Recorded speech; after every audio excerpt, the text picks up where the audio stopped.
kanpaina egin behar genuela ikusten genuen, izan ere, frantses estatuak euroagindua aplikatzen du sistematikoki Euskal Herriko independentziaren aldeko militanteen kontra, eta horrek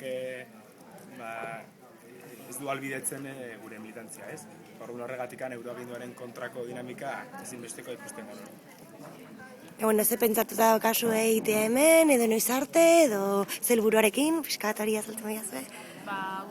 Berez hau astebeteko itxialdi bada, ez? Berez hemen egingo duguna da, hemen godingo zegoen hauetan, eragile eta Ipar Euskal Herriko eragile desberdinekin egon, gure egoeraren berri eman, gure erabakiaren berri eman, eta haien atxikimendua edo babesa euroaginduaren kontrako borroka horretan, eta baita ez, gazteon eta gazterakundearen aldeko